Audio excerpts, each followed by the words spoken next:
आना है। ऑर्गेनिक के कितने चैप्टर्स हैं? है ना, सबसे पहले क्लास 12th सिलेबस, है ना।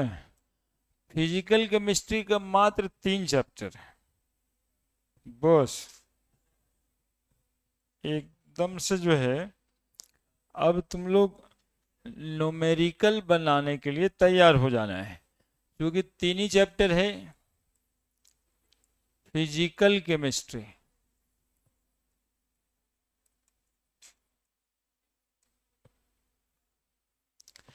फिजिकल केमिस्ट्री में पहला चैप्टर, बोलिए नाम, थोड़ा सा भी उत्सुक नहीं है। हाँ, पहला चैप्टर का नाम है सॉल्यूशन, है ना। पहला चैप्टर है सॉल्यूशन, और दूसरा चैप्टर है इलेक्ट्रोकेमिस्ट्री,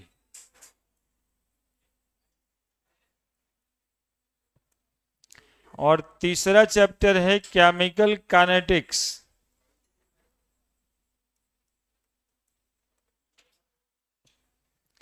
ये मात्र फिलहाल 3 चैप्टर फिजिकल केमिस्ट्री में है। इससे पहले 2 चैप्टर और था, एक सॉलिड स्टेट था और एक सरफेस केमिस्ट्री था।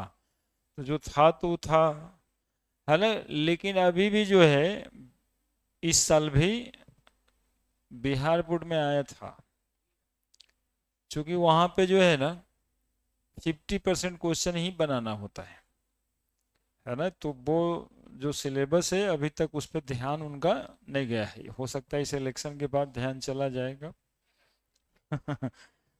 ठीक है, अभी कोरोना वाला सिस्टम ही चल रहा है।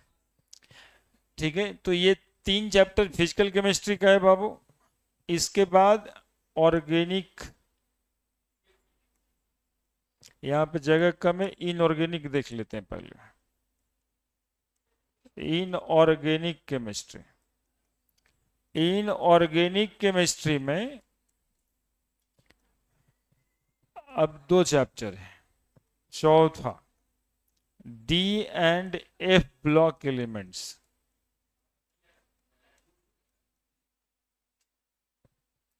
और 5वां चैप्टर है कोऑर्डिनेशन कंपाउंड, कोऑर्डिनेशन कंपाउंड,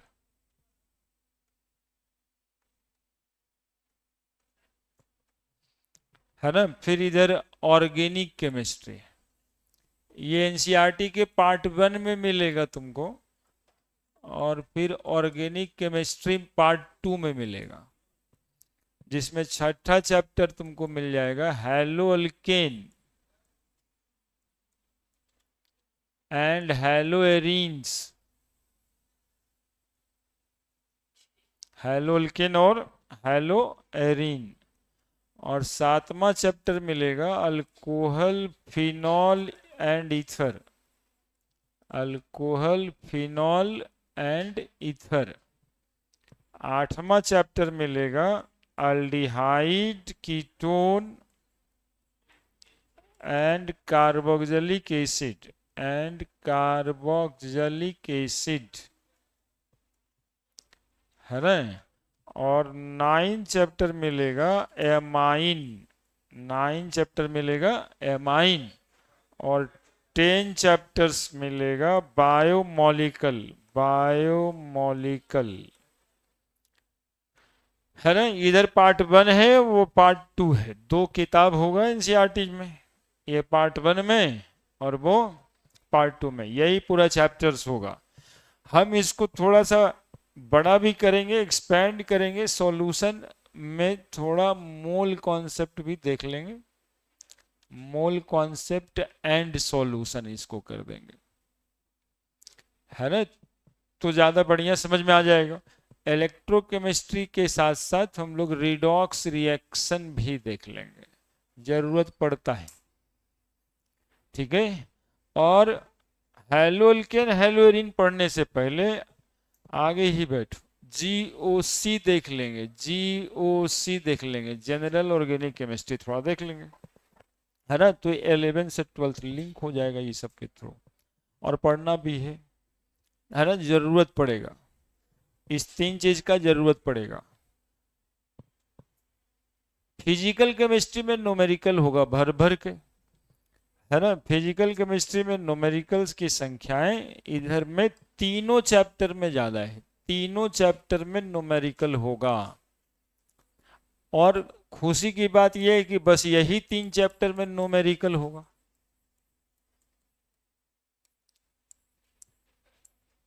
है ना। जो 10 चैप्टर आप देख रहे हैं वो कोई भी एक चैप्टर इग्नोर करने वाला नहीं है।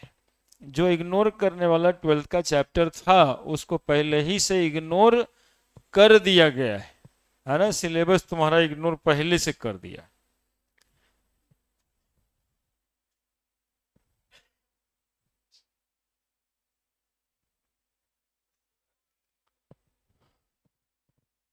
ये सिलेबस है, इसकी जानकारी तो होनी चाहिए ना कि पढ़ना क्या क्या है।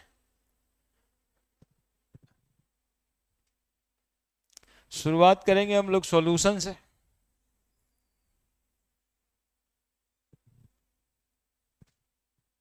छोटा छोटा चैप्टर नहीं है, सब थोड़ा सा बढ़िया और बड़ा बड़ा ही है। फिजिकल, इनऑर्गेनिक, ऑर्गेनिक, इसको आप बायोमोलिकल को बायोकेमिस्ट्री भी लोग कहते हैं, है ना। ये बायोमोलिकल चैप्टर है, बायोकेमिस्ट्री के नाम से भी।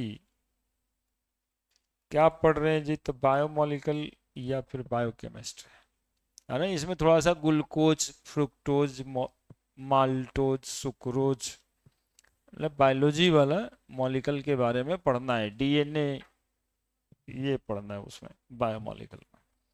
बाकी तो चैप्टर का नाम में ही मॉलिक्यूल ही लिखा हुआ है, अल्डिहाइड, कीटोन, ये सब मॉलिक्यूल ही है।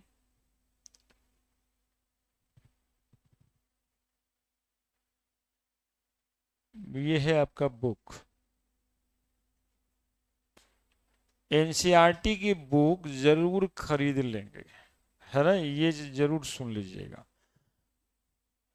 और एक एक क्वेश्चन ये सब का बना दीजिएगा, है ना। कहने का मतलब ये भी है ना। कुछ मदद तो हम भी करेंगे, 70 से 90% क्वेश्चन तो बना देंगे। 10% जो बचेगा, 10-20% वो आप पूरा कर लीजिएगा। मेरे कहने का सेंस ये है। अब 10-20% बचता क्या है, तो डिफाइन मोललिटी क्वेश्चन रहता है, डिफाइन मोल फ्रैक्शन, तो उसको तो क्या ही लिखेंगे, वो तो पढ़ाते ही पढ़ाने समय में हो जाता है। बाकी जो क्वेश्चंस बनाने वाला है वो बना देंगे। इसके साथ साथ में आईआईटी का क्वेश्चन बैंक, उसके अलावा तो कुछ चाहिए नहीं हमको। और मेडिकल वाले को मेडिकल का क्वेश्चन बैंक, ये तो जरूरी है। क्योंकि पढ़ क्या रहे हैं, आप तैयारी क्या कर रहे हैं, उसका सवाल बनाएंगे तभी तो समझ आएगा कि हाँ ये बनता है, हमारी तैयारी ऐसी है। तो एनसीईआरटी और आईआईटी का क्वेश्चन बैंक, मेडिकल का क्वेश्चन बैंक।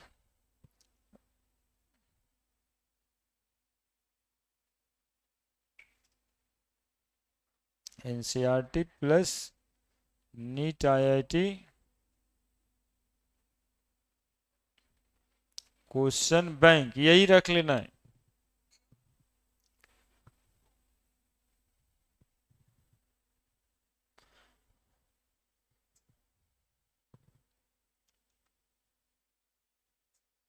हर चैप्टर का डीपीपी बना हुआ है।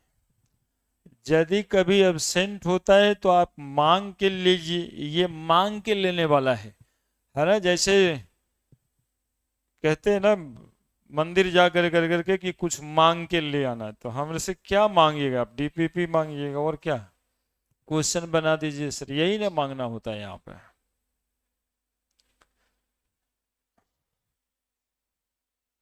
तो इतना सा ख्याल रखिएगा, और एक स्टूडेंट के माफिक ही थोड़ा सा बिहेव रखा जाएगा तो सब काम हो जाएगा। सब लोग इंजीनियरिंग कॉलेज में चले जाएंगे टोटल।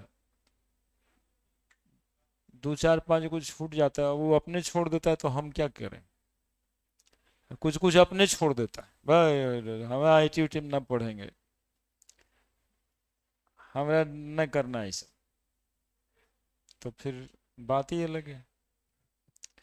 लेकिन कम से कम यदि यहाँ पे पहुंचे यहाँ तक, तो कम से कम बीटेक कर लेना है ना। मेडिकल वालों के लिए कुछ ज़्यादा नहीं बोल पाते हैं, क्योंकि उसको एक ही चीज़ है, डॉक्टर ही बनना है। अब कोई थोड़े बोलेगा नर्स कंपाउंडर बन जाना उसको तो डॉक्टर ही बनना है ना। थोड़ा सा सवाल आसान रहता है, कंपटीशन भारी रहता है, नंबर ज़्यादा लाना पड़ता है, तो उसके लिए थोड़ा सा मेहनत करिएगा। तो हम अपने चैप्टर पे चलें, और चैप्टर है सॉल्यूशन। ठीक है, एक्चुअली में इसका पूरा नाम है qualitative properties of solution, solution and qualitative properties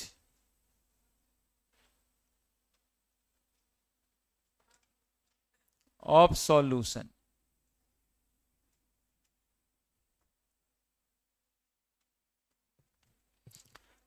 तो इस चैप्टर में जो है ना, मेन यहाँ पे जो डिस्कशन का मैटर है, वो डिस्कशन वाला मैटर क्वालिटेटिव प्रॉपर्टीज है ना, सॉल्यूशन की क्वालिटेटिव प्रॉपर्टीज। किसको कहते हैं सॉल्यूशन? डिफिनीशन से ही स्टार्ट करेंगे, है ना, बिल्कुल बेसिक से, नहीं कुछ जानते हैं तब कैसे पढ़ना है, एकदम वहीं से स्टार्ट करेंगे। सॉल्यूशन कहते किसको है? तो हाँ, बिल्कुल सही बताया आपने, homogeneous mixture, homogeneous mixture, homogeneous, homogeneous mixture. आगे बोलो, इसके आगे भी कुछ बोलना रहता है। ऑफ टू और मोर देन टू, टू और more than two non reacting substance, ये भी बहुत जरूरी है बोलना। नॉन रिएक्टिंग सब्सटेंस को ही मिलाना है, नोन एज सॉल्यूशन। नहीं, यहां पे वो बात ना लिख। होमोजेनियस मिक्सचर ऑफ टू और more than two non reacting substance, चूंकि यदि आपस में रिएक्ट कर जाएगा ना मॉलिक्यूल, तो कंपाउंड का फॉर्मेशन कर देगा, है ना। इस पर एक आध बार मेडिकल वाला ध्यान भी दे दिया मात्र डिफिनीशन से, कि NH3 और HCl को मिलाएंगे तो मिक्सचर बनेगा। अब बड़ा खतरनाक बात, NH3 HCl को मिला दीजिएगा तो अमोनियम क्लोराइड बन जाएगा। तो अमोनियम क्लोराइड सॉल्यूशन थोड़े है, अमोनियम क्लोराइड कंपाउंड है। आई, और अमोनियम क्लोराइड क्या है? कंपाउंड है, दैट इज नॉट मिक्सचर। तो यहां पे शुगर प्लस वाटर मिलाना है, ये जो शुगर सॉल्यूशन बनेगा उसकी बातें कर रहे हैं। ठीक है, वो भी मिलाना हुआ, एक टेस्ट ट्यूब लेंगे, उसमें HCl लिक्विड लेंगे, अमोनिया गैस इंजेक्ट करेंगे, क्या मिक्सचर बन जाएगा? क्या होमोजेनियस मिक्सचर बनेगा क्या? तो दोनों नॉन रिएक्टिंग सब्सटेंस होना जरूरी है। होमोजेनियस मिक्सचर का क्या मतलब है? Mixture of uniform composition, mixture of uniform composition, uniform composition. अब यूनिफॉर्म कंपोजिशन का मतलब, यूनिफॉर्म कंपोजिशन का मतलब है एक जैसा मिला हुआ, एक जैसा मिला हुआ। इसको समझाने के लिए हम समझाते हैं कि एक गिलास चीनी का शरबत बनाइए, चीनी और पानी मिलाइएगा तो चीनी का शरबत बनेगा। इसी को पढ़ा रहे हैं हम, यही समझा रहे हैं, उसी को सॉल्यूशन कहते हैं। उसी के बारे में इस चैप्टर में पढ़ना है। अब चीनी का शरबत जो बना है, ऊपर के लेयर में भी उतना ही मीठा होना चाहिए जितना नीचे जो पेंदा होता है गिलास का, हाँ नीचे वाला, उस सरफेस पे भी उतना ही मीठा होना चाहिए। अब चीनी का पार्टिकल यदि नीचे बैठा हुआ रहेगा तो उसको होमोजेनियस मिक्सचर नहीं कहेंगे। एक समान मिला हुआ चीनी और पानी, दैट इज होमोजेनियस मिक्सचर। इसके अगल बगल में जानकारी और होता है कि मिक्सचर दो टाइप का होता है, होमोजेनियस और हेट्रोजीनियस मिक्सचर दो टाइप का होता है। कौन कौन सा? कोलाइडल सॉल्यूशन और सस्पेंशन, है ना। तो मिक्सचर की बात पूरी की पूरी लिखिए।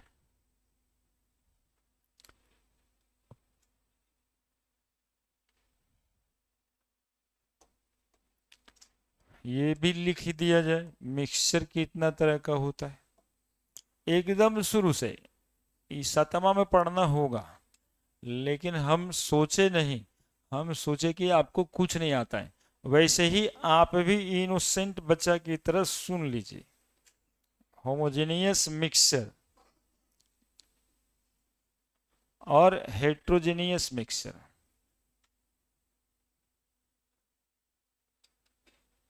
एकदम लो लेवल से। होमोजेनियस मिक्सचर कितना टाइप का? दो टाइप का। हेट्रोजेनियस मिक्सचर के बारे में हम लोग इस चैप्टर में नहीं पढ़ेंगे। हम लोग सिर्फ किस बारे में पढ़ेंगे? हाँ, हेट्रोजेनियस मिक्सचर में दो तरह का होता है, एक कोलाइडल सॉल्यूशन। एक एग्जांपल मन में सोच लीजिए कोलाइडल सॉल्यूशन का, मिल्क। और दूसरा एग्जांपल कोई मन में सोचे, ब्लड, है ना। ब्लड भी कोलाइडल सॉल्यूशन ही है ना। मिल्क भी कोलाइडल सॉल्यूशन है, ब्लड भी कोलाइडल सॉल्यूशन है। इसमें होमोजेनियस मिक्सचर में आता है सॉल्यूशन, और सॉल्यूशन एक्चुअली में सभ्य को कहा जाता है, इसलिए जानते हो नाम में ट्रू सॉल्यूशन लिख दिया जाता है ना, ट्रू सॉल्यूशन। तो हम लोग इस चैप्टर में सॉल्यूशन को ट्रू किए हैं। कौन सा सॉल्यूशन पढ़ना है हमको? True solution. यानी जितनी बातें करेंगे वो सब किस पर लागू होगा? ट्रू सॉल्यूशन पे, सस्पेंशन पे नहीं, है ना। और ये तीनों में एक खास डिफरेंस होता है जो आपको जानना चाहिए, इसका particle size. Particle size, true solution के पार्टिकल साइज 10⁻⁻10 मीटर होते हैं या इससे कम, ठीक है। जबकि इसके particle size up to 10⁻⁻7 meter होता है, 10⁻⁻7 मीटर। और इसके पार्टिकल साइज 10⁻⁻6 मीटर से ज्यादा होता है, यानी greater than 10⁻⁻6 meter, greater then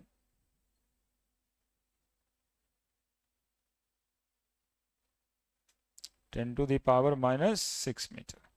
और यहाँ 10⁻10 मीटर कहेगा एग्जैक्ट, तो कहेंगे एग्जैक्ट हो सकता है या इधर फिर लेस देन हो सकता है, बड़ा नहीं।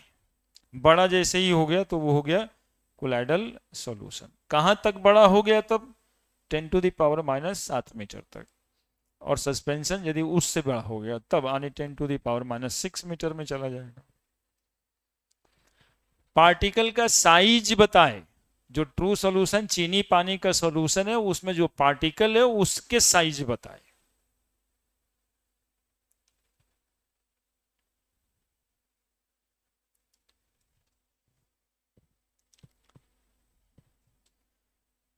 तो हम लोग कैसा मिक्सचर पढ़ रहे हैं इस चैप्टर में? Homogeneous mixture. Solution, normal solution, true solution, colloidal solution. कैसा सॉल्यूशन? मतलब ट्रू सॉल्यूशन के बारे में जो भी बातें इस चैप्टर में की जाएगी वो ट्रू सॉल्यूशन के लिए की जाएगी।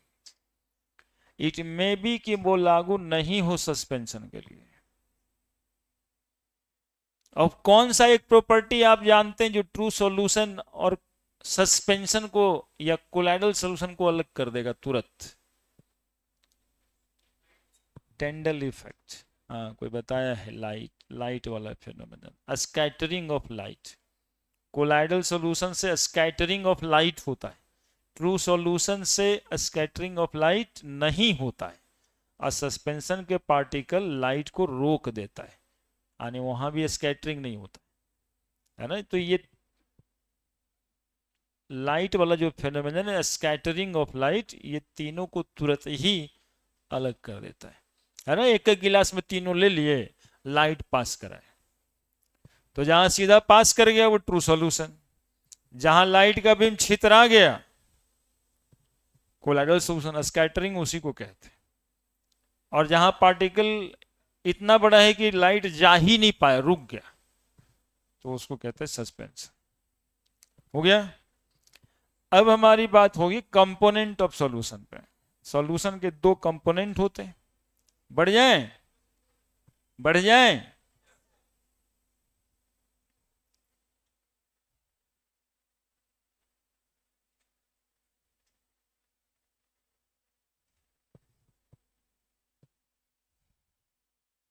ये याद रखिएगा, ये आईआईटी मेडिकल के लिए तो जरूरी नहीं पड़ेगा, लेकिन लाइफ के लिए पड़ेगा। जब इधर उधर वाला परीक्षा दीजिएगा, ये सब पूछता है, जनरल साइंस हो जाता है ये। कंपोनेंट ऑफ सॉल्यूशन लिख लिए थे ना। हाँ, एक आध आदमी का ये ऐसा, आदमी तुम लोग बच्चा है अभी, एक आध बच्चे का ऐसा हो जाता है कि कुछ छूट गया उसके बाद लिखना ही बंद कर देते हैं। ऐसे नहीं करिएगा, है ना, ये सब बात नहीं होता है। लिखने का प्रैक्टिस करके जल्दी से लिखिए, छोड़ ही दीजिएगा, ये गलत है। दो कंपोनेंट होते हैं सॉल्यूशन के, सब जानते हैं आप लोग। कौन कौन सा?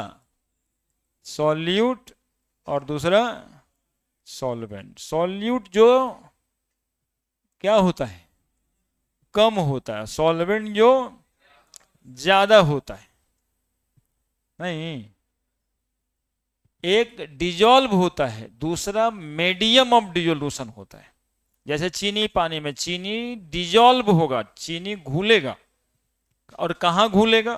तो पानी में घुलेगा। तो component of solution which are lesser in amount। एक डिफिनीशन है, दूसरा डिफिनीशन ये भी है, component which undergo in dissolution, component of solution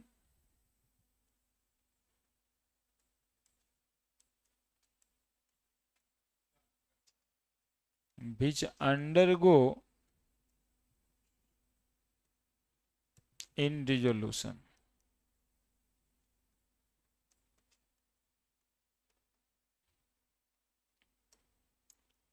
solvent, component of solution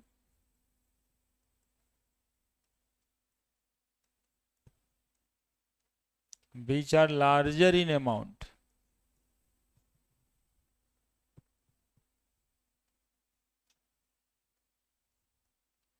या फिर component of solution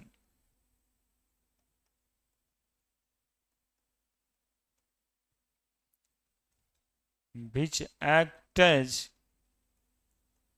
medium of dissolution।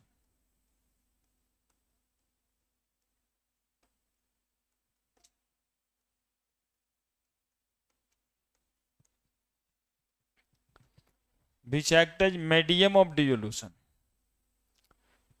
है ना। जो माध्यम बनेगा घुलने का, जो घुलेगा उसको कहेंगे सॉल्यूट, और जिसमें घुलेगा उसको कहेंगे सॉल्वेंट।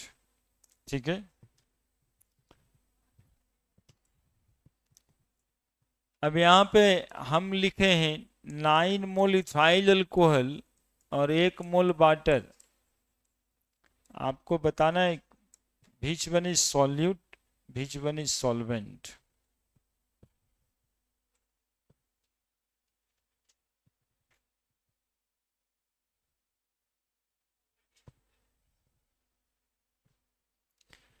9 मोल इथाइल अल्कोहल 1 मोल वाटर, तो 9 मोल इथाइल अल्कोहल है, ज्यादा है तो सॉल्वेंट, और 1 मोल वाटर है, कम है तो सॉल्यूट। इसी के नीचे एग्जाम्पल करके लिख दीजिएगा। एक्चुअली में ये एग्जाम्पल इसलिए है कि वाटर को जनरली जो है आप लोग सॉल्वेंट मान ही के चलते हैं, पानी है तो सॉल्वेंट ही ना होगा, इसलिए एग्जाम्पल आपके ध्यान को आकर्षित करने के लिए है कि अमाउंट देखिए। अब 9 मोल वाटर और 1 मोल इथाइल अल्कोहल है, तब फिर वाटर सॉल्वेंट है और इथाइल अल्कोहल सॉल्यूट है।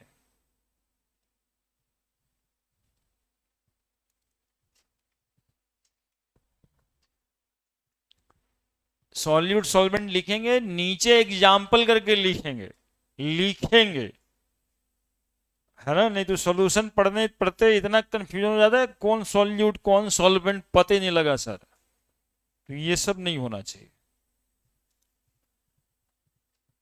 ये अमाउंट एक जगह पे काम नहीं देगा, एक जगह पे काम नहीं देगा। जैसे चीनी और पानी, लिख दीजिए लिख दीजिए।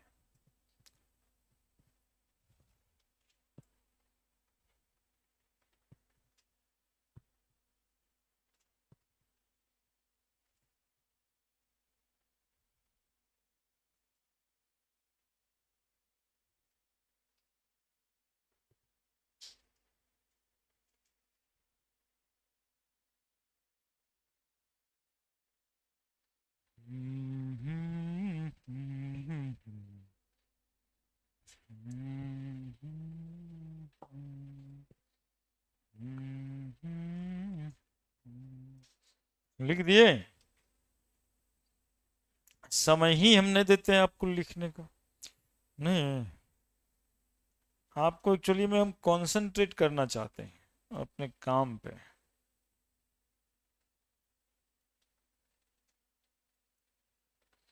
लेकिन दो चार को जो है आपको डेविएट भी करना चाहता है, उसके चक्कर में नहीं रही, हमारे चक्कर में रही। ठीक है, हम बोल रहे थे कि एक जगह पे ये काम नहीं देगा, चीनी और पानी, चीनी का अमाउंट ज्यादा कर दें, पानी कम कर दें, और फिर पूछे सॉल्यूट कौन है सॉल्वेंट कौन है, क्या कीजिए? मतलब एक बोरा चीनी और एक बाल्टी पानी, तो सॉल्यूट सॉल्वेंट क्या है? तो इस बात का पहला जवाब तो ये होना चाहिए ना कि सर घुलना चाहिए एक दूसरे में, क्योंकि डिजोल्यूशन होना है, डिजॉल्व होना है, मिलना है, तो वो तो मिल ही नहीं पाएगा। वो तो ऐसे है जैसे कि चीनी बेहोश था और पानी छिड़क दिया आप, सॉल्यूशन बना क्या? एक बोरा चीनी या एक गिलास, मतलब एक बाल्टी पानी, तो शरबत बने बना ही नहीं। होमोजेनियस मिक्सचर तो बनना होना चाहिए ना, तब ना सॉल्यूट सॉल्वेंट खोजेंगे। तो थोड़े से में कंसेप्ट है कि जनरली चीनी और पानी जैसा कुछ सॉल्यूशन रहे तो चीनी जितना अमाउंट में घुलेगा वो पानी से हमेशा कम ही रहेगा, तो चीनी सॉल्यूट है और पानी सॉल्वेंट। ठीक है, तो एक वहां पे अमाउंट के बजाय इस डिफिनीशन पे बात चला जाता है, अंडरगो इन डिजोल्यूशन, है ना, डिजॉल्व जितना होगा जिस हिसाब से होगा उसी हिसाब से सॉल्यूट सॉल्वेंट की बातें करनी है। ठीक है, जनरली सॉलिड और लिक्विड रहे, जनरली तो लिक्विड ही सॉल्वेंट कहलाता है, लेकिन उसके भी इतना आसान नहीं है कह देना। एक अमलगम होता है जिसमें लिक्विड सॉल्वेंट होता है ना, तो ये बातें हैं, जनरली करके लिखा जा सकता है। Generally in in sol in liquid and solid water act as a solvent. यदि वाटर है लिक्विड तो वो सॉल्वेंट के रूप में इस्तेमाल होगा। तो यहां पे नोट में if water is solvent, if water is in solution with, गड़बड़ लिखा रहा है ना, ठीक है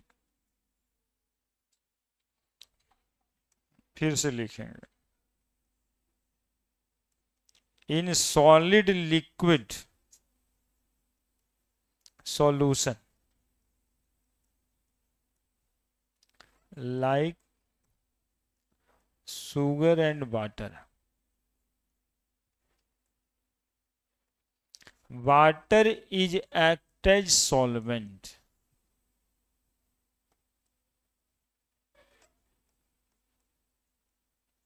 और ये बात जनरली यानी 100% नहीं, जनरली कि in solid liquid solution like sugar and water, water act as solvent generally irrespective to the amount. हाँ अलग से नीचे इररिस्पेक्टिव टू द अमाउंट। कारण देखिए बताए हैं, कारण बताएं कि वो दोनों घुलेगा नहीं आपस में पूरा। तो जब डिजॉल्व नहीं हुआ, एक बोरा चीनी कहां डिजॉल्व कीजिएगा एक बाल्टी में,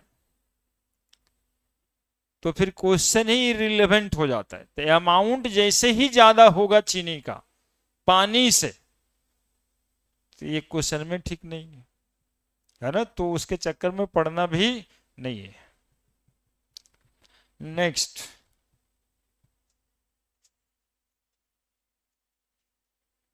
अब सॉल्यूशन कितना टाइप का होता है, टाइप्स ऑफ सॉल्यूशन। क्या खाली चीनी पानी ही सॉल्यूशन है? क्या एलवाई सॉल्यूशन होता है? एलवाई समझता है, कांसा पीतल, कांसे पीतल को क्या कहा जाए, सॉल्यूशन कहा जाए क्या? कांसा पीतल क्या सॉल्यूशन है क्या? यही सब बात करना है। लिख दिया?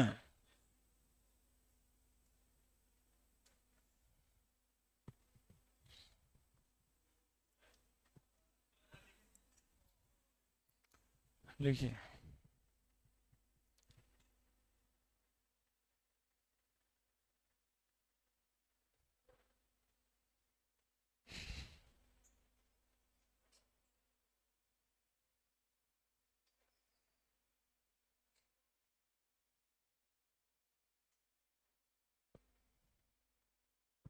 बढ़े? सो कितना लिख दिए जी? Solid liquid solution like sugar and water, water act as solvent generally irrespective to the amount. Next, types of solution.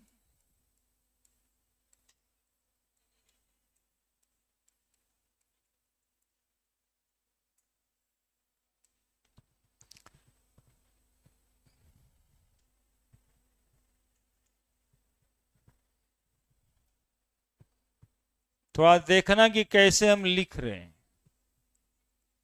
तब लिखना। गैसियस सॉल्यूशन,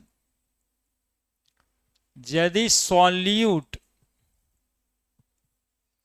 गैस है और सॉल्वेंट भी गैस है, तो सॉल्यूशन को गैसियस सॉल्यूशन कहेंगे। और एग्जाम्पल हम आपसे पूछ के लिखेंगे। अब सॉल्यूट लिक्विड भी हो सकता है और सॉल्वेंट गैस, और सॉल्यूट सॉलिड भी हो सकता है, सॉल्वेंट होना चाहिए गैस।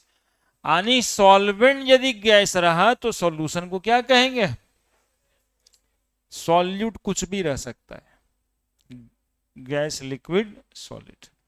इसी तरह से दूसरा सॉल्यूशन होता है जिसको बोलते हैं लिक्विड सॉल्यूशन। हम लोग इस चैप्टर में ट्रू सॉल्यूशन के बारे में पढ़ते हैं और ट्रू सॉल्यूशन के बाद हम लोग लिक्विड सॉल्यूशन के बारे में पढ़ते हैं। ज्यादातर बात इसमें सिर्फ लिक्विड सॉल्यूशन के लिए किया गया है, कुछ बात गैसियस सॉल्यूशन के लिए भी है, कुछ बात, लेकिन ज्यादातर बात किसके लिए है? क्या कंफर्म होगा इसमें? सॉल्वेंट क्या होगा? लिक्विड। और इधर ये गैस भी हो सकता है, ये लिक्विड भी हो सकता है और ये सॉलिड भी हो सकता है, लेकिन सॉल्वेंट हमेशा लिक्विड ही रहेगा।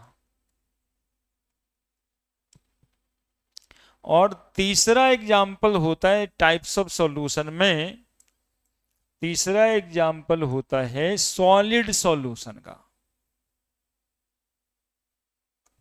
कैसा सॉल्यूशन? Solid solution. अब बताओ, सॉलिड सॉल्यूशन में सॉल्यूट तो नहीं, फिक्स क्या है एक बात?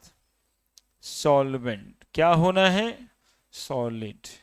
सॉल्वेंट सॉलिड हो जाता है, गैस लिक्विड, लेकिन ये सॉलिड ही, और ये फिर सॉलिड, और ये भी सॉलिड।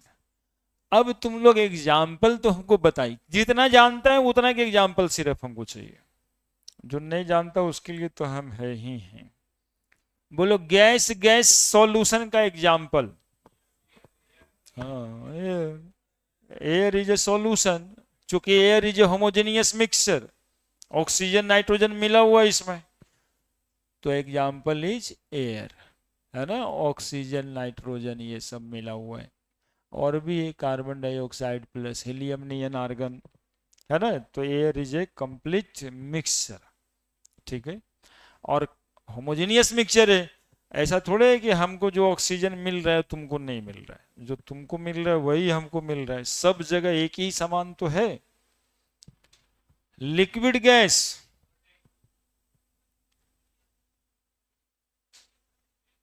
वो ठीक है बोला है, लेकिन थोड़ा बहुत इधर उधर है, छोड़ो। सॉलिड गैस, आज जो दिमाग में आता है बोल दो। हाँ, ये तो सही बताया, कैम्फर एंड नाइट्रोजन। कैम्फर मतलब कपूर प्लस नाइट्रोजन, कैम्फर मतलब, हाँ जो नहीं जानता वो लिख लेना। देखो होता क्या है, नाइट्रोजन ही जरूरी नहीं है, नाइट्रोजन इनर्ट एटमॉस्फेयर में, एक्चुअली में देखा होगा कपूर का वो जो छोटा छोटा मिलता है कपूर, उसको रख दो तो स्मेल पूरे रूम में फैल जाता है, पता चल जाता है कि कपूर है। तो ये कपूर जो है ना वोलाटाइल होता है। वोलाटाइल मतलब जो भोला के पास जाने के लिए बेचैन रहे, हाँ जिसके वेपर बनते हो, वेपर बन के उड़ जाता, उसको कहते हैं वोलाटाइल, है ना, जो वेपोराइज करता हो। जैसे किरासन तेल रख दोगे रूम में तो पूरा रूम में किरासन किरासन मकेगा, वो वोलाटाइल है। उसके पार्टिकल, उस लिक्विड के पार्टिकल एयर में फैल गए, तो कपूर का पार्टिकल नाइट्रोजन गैस में फैल जाता है। एयर में भी हो सकता है, नाइट्रोजन जरूरी नहीं है, लेकिन जो मिक्सचर बनेगा वो इसी का एग्जाम्पल है। आगे आओ, गैस लिक्विड। गैस लिक्विड, हाँ जो बोला था कार्बोनेटेड वाटर, सॉफ्ट ड्रिंक, अभी लिख दूं तो क्या दिक्कत, लेकिन रुकिए, जो बढ़िया से आता है पहले वो बताइए। लिक्विड, लिक्विड, हाँ दारू,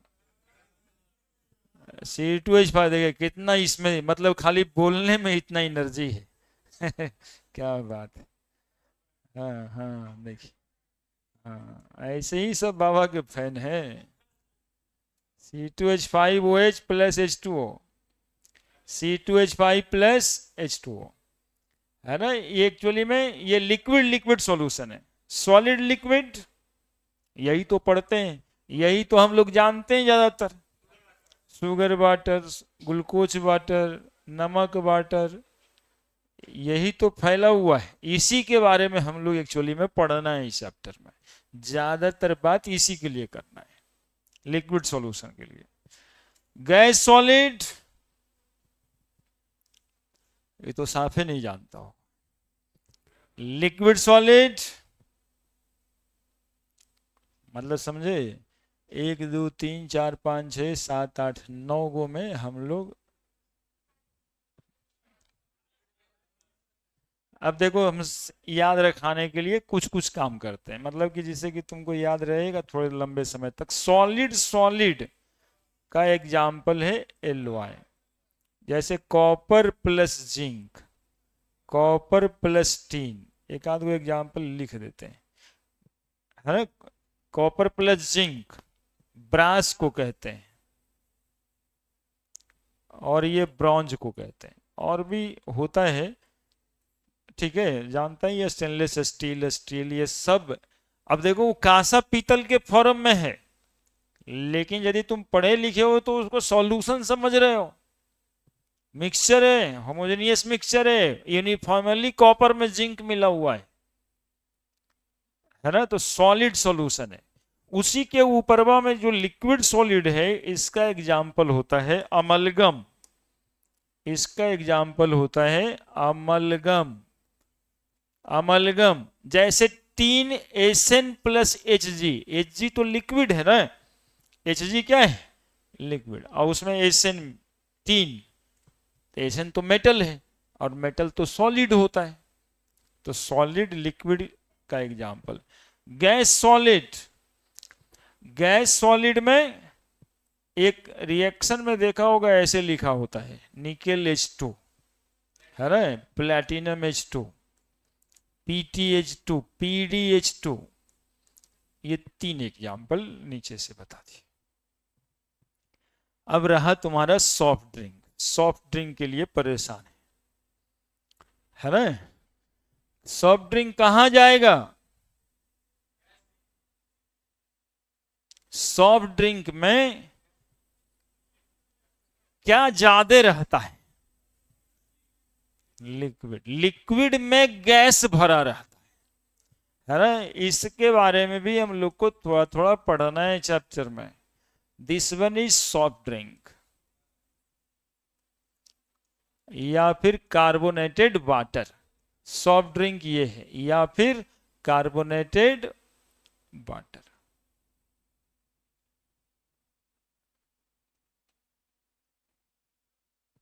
याद रखने के लिए इस तरह से काम करना, और ये तो हमेशा तुमको कंफ्यूज करेगा, लिक्विड गैस हमेशा लगेगा, वो सॉफ्ट ड्रिंक का एग्जांपल दे दें।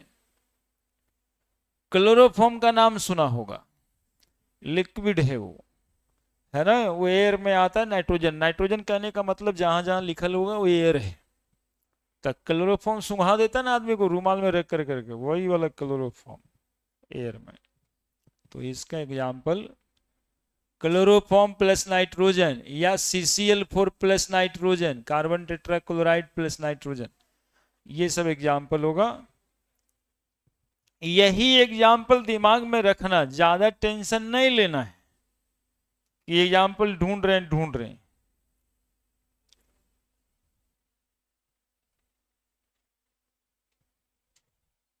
हाँ, ये सब तुमको जो सॉलिड दिखाई देता है, तो होता क्या है कि बच्चा को अकेले में डरा के पूछे कि बताओ ये सॉल्यूशन है जी, तो कहे नहीं नहीं सॉलिड है। एलवाई एमलगम को सॉल्यूशन बोलना कि हाँ ये भी सॉल्यूशन है। बोले कैसे सॉल्यूशन है, ये तो टन टन बज रहा है। तो बोल रहे हैं कि आपको जितना पता है उतना तो सॉल्यूशन नहीं कह लेंगे, आप तो चीनी पानी को सॉल्यूशन समझते हैं, लेकिन वो होमोजेनियस मिक्सचर है 2 मेटल का, इसलिए वो सॉल्यूशन है ना। सॉल्यूशन जितना भी होमोजेनियस मिक्सचर है सबको सॉल्यूशन कहना है, जितना भी होमोजेनियस मिक्सचर है सबको सॉल्यूशन कहना है। और ये इतने टाइप का हो सकता है, नाम जो सॉल्यूशन का पड़ा हुआ है वो आप देख सकते हो सॉल्वेंट के कंपैरिजन में। यहां पर ही एक बात था कि सॉलिड और लिक्विड वाले में लिक्विड सॉल्वेंट होता है जनरली, लेकिन ये वाला एग्जाम्पल भी है, लेकिन इसका एग्जाम्पल एकदम से अलग है, अमलगम। और हम लोग शरबत के बारे में ही पढ़ रहे हैं, इसलिए वहां पे लिखे कि जनरली लिक्विड सॉलिड जब रहे तो हम लोग लिक्विड को ही सॉल्वेंट कह देंगे, ठीक है, एक्सेप्ट दिस, अमलगम को छोड़ के, अमलगम को छोड़ के, इसीलिए उसमें जनरली वर्ड का इस्तेमाल करना पड़ा, नहीं तो छोड़ देते कि 100% वही। लिखो जल्दी से।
ठीक है, तो सॉल्यूशन में ब्रॉड टर्म है कि ये सब भी सॉल्यूशन है, सिर्फ चीनी पानी नहीं, इथाइल अल्कोहल पानी नहीं, एलवाई एमलगम, मतलब ये सभी बोला जाए ये सॉल्यूशन ही है, ये सब ट्रू सॉल्यूशन है। बड़े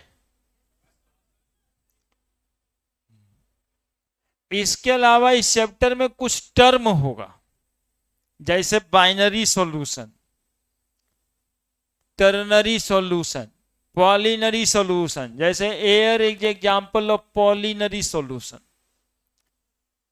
है ना, एयर में खाली ऑक्सीजन नाइट्रोजन नहीं होता, ठीक है, पॉलिनरी सॉल्यूशन है। अब यहां पर नाइट्रोजन लिख के रुक जा रहे हैं, क्योंकि ये चैप्टर का रिस्ट्रिक्शन है बाइनरी सॉल्यूशन तक, है ना, इस चैप्टर में हम लोग को पढ़ना है किस बारे में, बाइनरी सॉल्यूशन। देखिए कितना इस चैप्टर में पढ़ना है ये जानकारी हुआ, एक तो ट्रू सॉल्यूशन पढ़ना है, दूसरा लिक्विड सॉल्यूशन के बारे में ज्यादा जानना है, और लिक्विड सॉल्यूशन के बाद अब बता रहे हैं कि बाइनरी सॉल्यूशन के बारे में ज्यादा जानना है, बाइनरी सॉल्यूशन जिसमें दो कंपोनेंट होते हैं, सब लिख देते हैं हम। इसके अलावा कहीं एक्वस सॉल्यूशन लिखा रहे तो सॉल्वेंट वाटर होगा, अल्कोहलिक सॉल्यूशन लिखा रहे सॉल्वेंट अल्कोहल होगा, और अल्कोहल में कॉमन सॉल्वेंट का काम C2H5OH ही करता है, इथाइल अल्कोहल जो दारू पीते हैं वही सॉल्वेंट भी है, इथेनॉल, ठीक है, और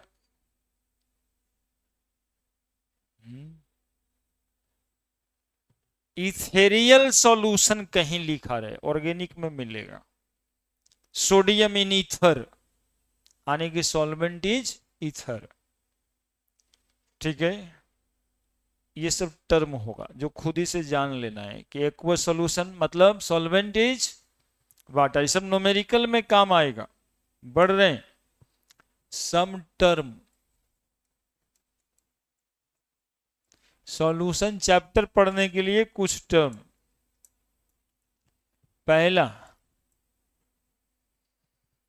पहला term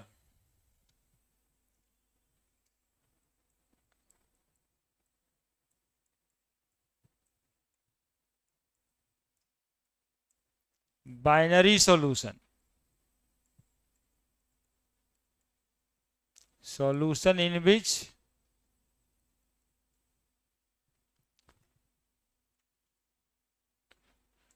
two substance only,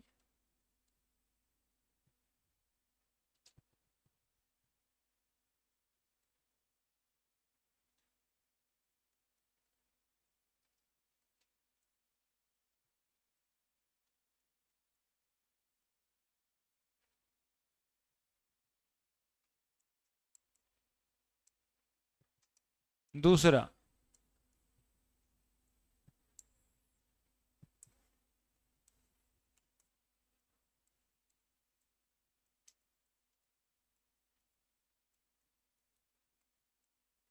ternary solution.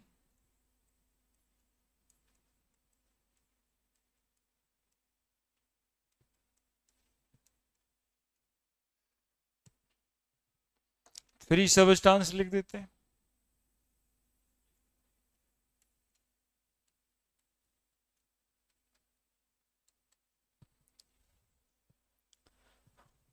Polynary solution.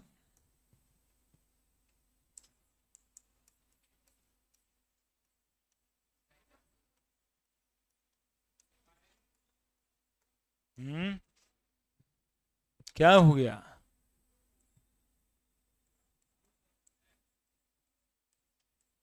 यहां पर जितना बात करेंगे सब ट्रू सॉल्यूशन का बात करेंगे, ये तो पहले बोल दिए। हाँ, NaOH या H2O में नॉन रिएक्टिव ही होता है। तो नमक पानी है, नमक पानी है तो रिएक्शन ही होगा, मतलब सब मिक्स ही ना करेगा। ये NaCl में रिएक्शन मत कराने लगना यार, नमक इसी को बोलते हैं, है ना। टेबल साल्ट यही है, तो नमक और पानी का मिक्सचर है। ये भी NaOH बेस को पानी में मिला रहे हैं तो और भी पानी पानी वाला बेस हो जाएगा। Polynary solution, solution in which more than 3 component।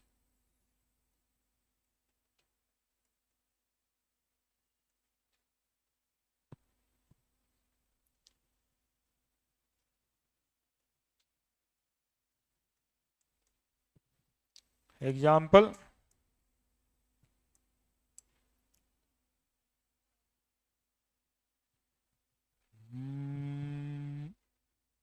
ORS, air, ये सब जो है ORS समझते हैं ना फुल फॉर्म, लिख भी दे, सिपाही बनने वाला में पूछता है।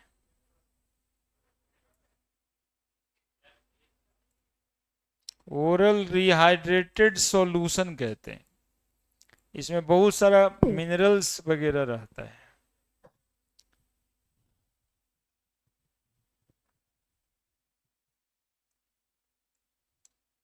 According to solvent aqueous solution, ऐसे लिखा मिलेगा ही aqueous.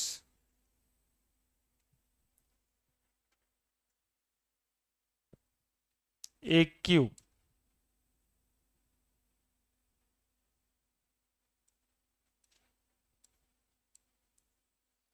solution in which solvent is water, solution in which solvent is water।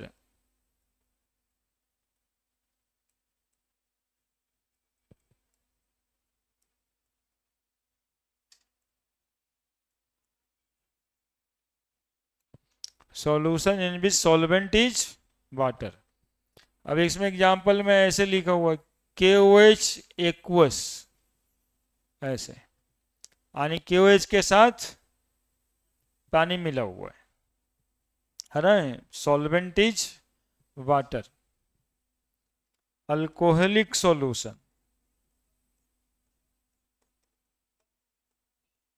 ये सब सुनना और समझना ये दोनों इंपॉर्टेंट है। किताब पढ़ने से यही सब रोकता है कि ब्रैकेटवा में पता ना ALC लिखा था, पता नहीं क्या था। Solution in which solvent is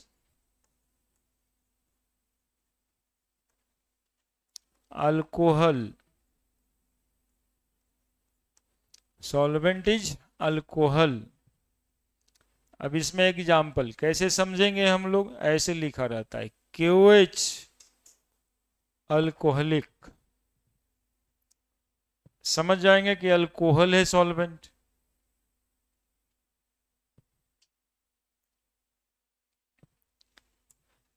ethereal solution, ether समझता है सब, ये भी बेहोश करने के काम में आता था पहले, है ये ईथर। डॉक्टर साहब ऑपरेशन करते थे तो ईथर से बेहोश करते थे। अब एक्चुअली में अच्छे जगहों पे बंद कर दिए लोग ईथर से। अब बहुत सस्ता में ऑपरेशन कराना है तो एक जगह दो जगह कहीं कहीं होता है। इसका एक ड्रॉबैक था कि थोड़ा सा ज्यादा अमाउंट चला जाता था ना, तो बिना ऑपरेशन के लो काम चल जाता था। हाँ, अब क्या जरूरत है, तो बेहोश करने वाला ही काम कर गया। 5-6 घंटा बाद निकल के डॉक्टर साहब सॉरी बोल देते थे, ऑपरेशन हो भी जाता था। लेकिन वो तो पहले ही साफ हो गया था, इसलिए इसको बंद करवाया गया कि ईथर से एनेस्थेसिया मत कीजिए। सॉल्यूशन इन विच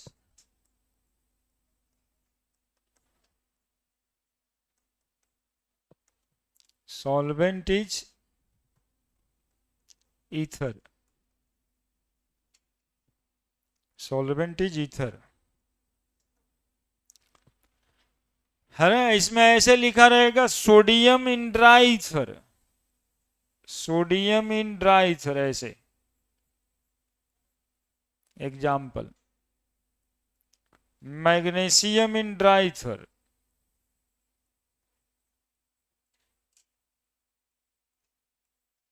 मतलब मैग्नीशियम को ईथर में रखा गया है, सॉल्यूशन बनाया गया है, दैट इज इथेरियल सॉल्यूशन।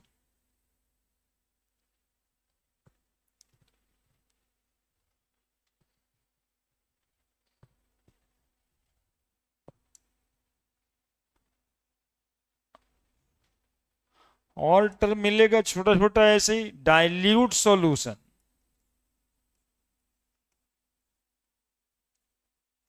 किसको कहना है डाइल्यूट सॉल्यूशन? जिसमें और पानी मिला दीजिएगा, है ना। ऐसे तो डाइल्यूट एक कौन मतलब कि कंपैरिजन वाला शब्द है। कहीं पर 5% NaOH सॉल्यूशन है, कोई 95% NaOH सॉल्यूशन है, तो 5% सॉल्यूशन डाइल्यूट हुआ, 95% सॉल्यूशन कंसंट्रेटेड हुआ। Solution in which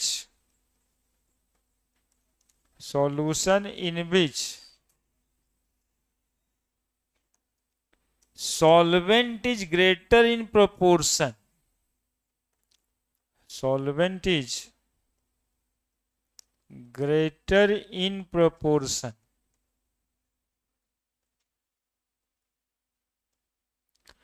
solution in which solvent is greater in proportion, solvent मतलब वाटर ज्यादा है, तो सॉल्यूशन को क्या कहेंगे हम? Dilute.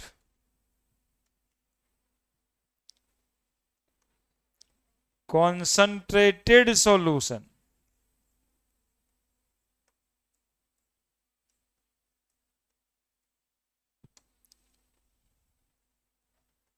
solution in which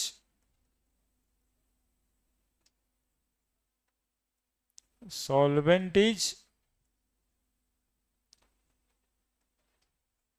lesser in proportion,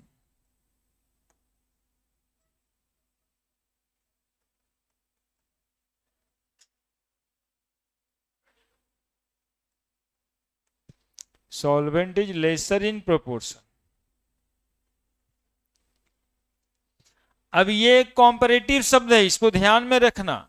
अब कहीं पे 80% H2SO4 सॉल्यूशन है और कहीं पर यही लिखा हुआ है 95% H2SO4 सॉल्यूशन। अब ऐसा नहीं है कि सॉल्वेंट उसमें बहुत कम है या बहुत ज्यादा है, लेकिन यदि पूछा जाए ये दोनों के कंपैरिजन में, तो इसको बोलेंगे हम डाइल्यूट और इसको बोलेंगे कॉन्सेंट्रेटेड।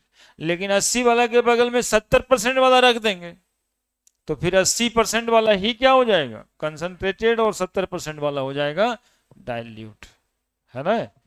यही एक्चुअली में शुरुआत में मेजर करना है हमको, सॉल्यूशन का कंसंट्रेशन, किसका ज्यादा है किसका कम है।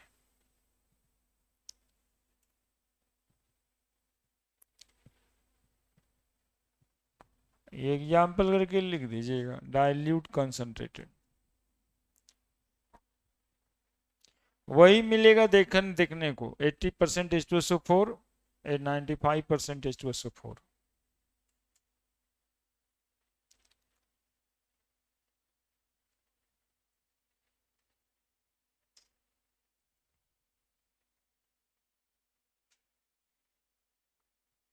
सॉल्वेंट ज्यादा है, पानी और मिला दीजिए, डाइल्यूट हो जाए। वैसे ही जैसे चीनी का शरबत बनाए हैं, रूम में बैठे हैं कि अब पियेंगे, और दरवाजा नोक करके एगो दोस्त आ जाए, हमरा चीनी है ही नहीं, क्या किया जाएगा? उसमें और पानी डाल दिया जाएगा, ले भाई आधा आधा दोनों पी लेते हैं। अंतर क्या पड़ा, पहले ज्यादा मीठा था, अब कम मीठा है, मतलब अब डाइल्यूट है, पहले उसके कंपेरिजन में कंसंट्रेटेड था।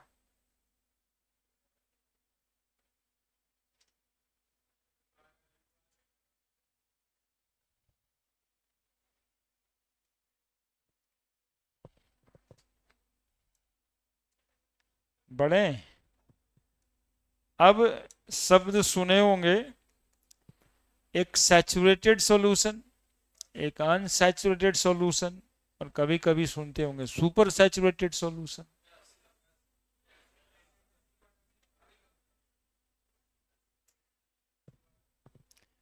किस सॉल्यूशन में? हाँ, क्या बोलना चाहते बोल? कौन वाटर? सी वाटर। हाँ, काहे नहीं होगा, कंसंट्रेटेड वाटर ही तो है, कंसंट्रेशन है उसमें, NaCl का कंसंट्रेशन है ज्यादा गंगा जी के पानी से, तो कंसंट्रेटेड कहेंगे उसको। Sea water is more concentrated in amount of NaCl than Ganga Jamuna water, तो मोर कंसंट्रेशन है ये। नोमा सैचुरेटेड सॉल्यूशन,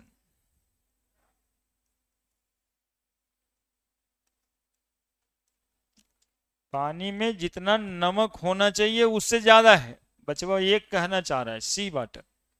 अरे पानी में जितना नमक होना चाहिए, जो पानी हम लोग पीते हैं उसमें भी नमक है, तो जितना होना चाहिए उतना है, लेकिन एक में ज्यादा ही नमक है, तो कंसंट्रेटेड है। सैचुरेटेड सॉल्यूशन, अब जरा देखना इसको एक डायग्राम से,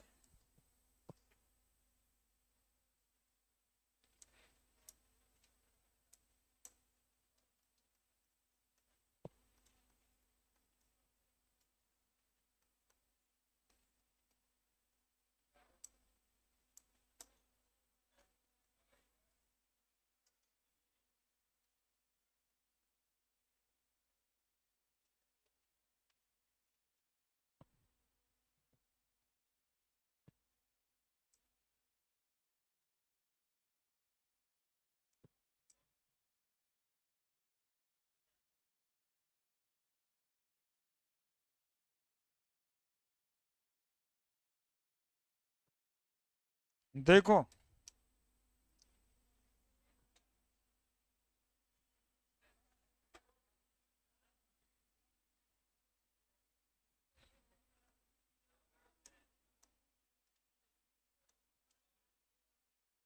ग्रेविएट होगा फिर दिक्कत होने लगेगा। देखो तो क्या दिखाने के लिए फोटो बनाए, एक सॉल्वेंट है ये, और दूसरा यहां पे सॉल्यूट है। ये जो स्पेस दिखाई दे रहा है इसमें क्या बोलते हैं इसको, और ये सॉल्यूट पार्टिकल इसमें कहां ऑक्युपाई कर रहा है? अब बोलिए तो ये सैचुरेटेड सॉल्यूशन है कि अनसैचुरेटेड सॉल्यूशन है? क्यों है अनसैचुरेटेड? बस इतना ही बात करना है, इसको ऐसे करके अब और भर दिए, अब क्या है ये सैचुरेटेड सॉल्यूशन, जिसमें और सॉल्यूट आप डिजोल्व नहीं कर सकते, जिसमें और सॉल्यूट आप डिजोल्व कर सकते हैं वो अनसैचुरेटेड है। सुपर सैचुरेटेड क्या होता है, तो इसको हीट करिएगा। हाँ, तो हीट यदि आप इसको करेंगे तो ये इंटरमॉलिक्यूलर स्पेस बढ़ जाएगा, और यदि इंटरमॉलिक्यूलर स्पेस बढ़ा तो ये और चीनी का अमाउंट, ये और सॉल्यूट के पार्टिकल का अमाउंट इसमें इंटर कर जाएगा। और वही होता है कि पार्टिकल इंटर कर जाएगा हाई टेम्परेचर पे। अब उसको छोड़ दीजिएगा आप, तो टेम्परेचर है वो हीट फ्लो हमेशा करेगा, उसको रोक पाता नहीं कोई। रोकता है क्या कोई हीट फ्लो को? टेम्परेचर गिरेगा, चूंकि स्पेस बढ़ाया गया था हीट करके, तो अपने सामान्य जगह पे वो आना चाहेगा। समान जगह पे आएगा तो वो चाशनी बन जाएगा। वही होता है उस केस में, जहाँ पे चीनी पानी को गर्म कर करके ऐड किया जाता है, उसको यदि छोड़ दें तो वो जम जाता है। That is super saturated solution. Super saturated solution बनाया जाता है, वो ऑलरेडी बना हुआ रहता नहीं है। अनिट सॉल्वेंट के टेम्परेचर को बढ़ा करके और सॉल्यूट डिजोल्व किया जाता है। बस इतना से तीनों बात हो गया। देखिएगा यहां पर इक्विलिब्रियम का साइन दिए हैं अनरिवर्सिबल रिएक्शन का। सामने वाला प्रोसेस जो हो रहा है वो किस चीज का है? डिसोल्यूशन। और वापस उससे सॉल्यूट बैठ जा रहा है, ये कौन से प्रोसेस का है? प्रेसिपिटेशन। प्रेसिपिटेशन। तो डिसोल्यूशन हो रहा है इधर से, और उधर से प्रेसिपिटेशन हो रहा है। अब जब सेमी टेम्परेचर पे और सॉल्यूट पार्टिकल इसमें ऐड करेंगे तो इंटरमॉलिक्यूलर स्पेस में तो जगह है नहीं, तो जितना आप डालेंगे उतना क्या हो जाएगा? बैठ जाएगा। उसको कहते हैं रेट ऑफ डिसोल्यूशन बराबर रेट ऑफ प्रेसिपिटेशन, और डिजोल्व नहीं होगा। तो at the saturation the rate of dissolution बराबर रेट ऑफ प्रेसिपिटेशन, यानी जितना घुलेगा उतना बैठेगा।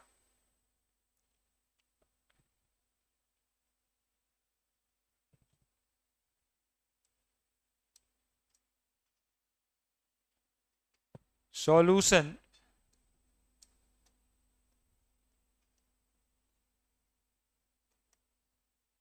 in which no more solute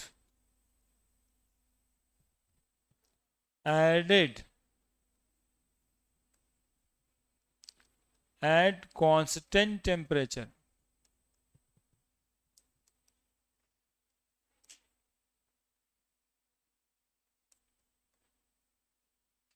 known as saturated solution.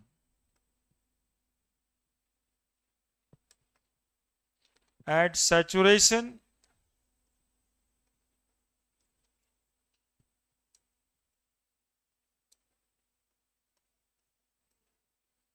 rate of dissolution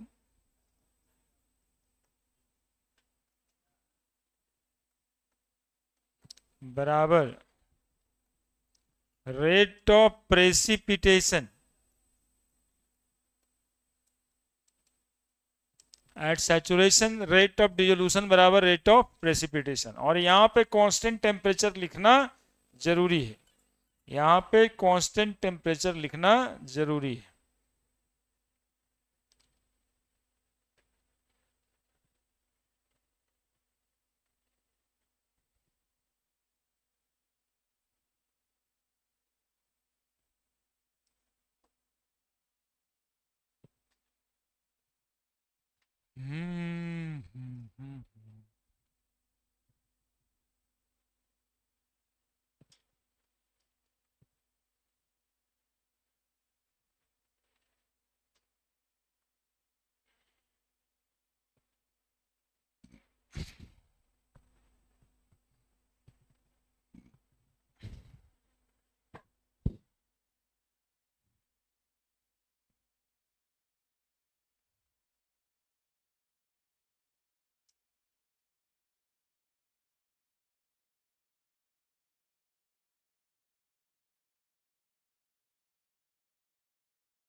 हो गया। अनसैचुरेटेड सॉल्यूशन,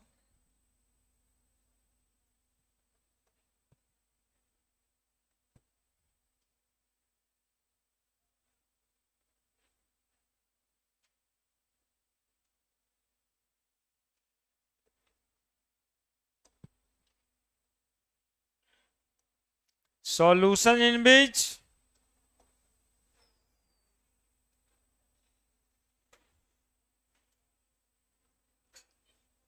मोर एंड मोर, देखो ना ये सब बहुत ही आसान बात है, समझे ना। लेकिन यदि ये सब में ही नहीं जानते तो फिर दिक्कत होता है। मोर and more solute dissolve at constant temperature,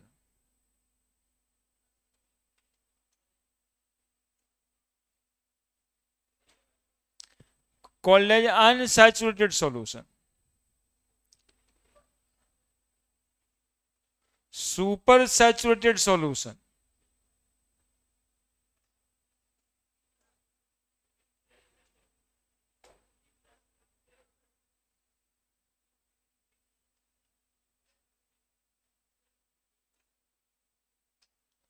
solution which prepared, कैसे, बाय हीटिंग, ऐसा सॉल्यूशन जो बनाया जाएगा गरम करके। सॉल्यूशन को कैसे बनाया जा रहा है, गरम करके, मोर एंड मोर सॉल्यूट डिजोल्व किया जाए। ये आना जाना कौन स्टार्ट कर दिया, ऐसे नहीं करना चाहिए। दो आदमी हो गया, तीसरा हो गया, एक एक ठो जाते रहिएगा फिर समाज चलेगा जी। Solution in which more and more solute. अब ये सब बात होता है कि जहां पर हमें कमेंट करने की जरूरत नहीं है, आप खुद ही समझदार। काम तो सभी को रहता है। हमारा तो 5 काम आ चुका है जब से बैच पढ़ा रहे हैं, तो वो फोन पलट के रख देते हैं। वो क्या वही करने लग जाए, और वो 2 घंटा में क्या हो जाएगा। 6 बजे निकलेंगे तो ना हो जाएगा, जो 5 बजे होगा वो 6 बजे नहीं हो सकता। तो अपना तो काम जो है वो करना जरूरी है। आपका भी मेन काम यही है, इसके अलावा दूसरा कोई काम ही नहीं। Solution in which more and more solute added on heating या by heating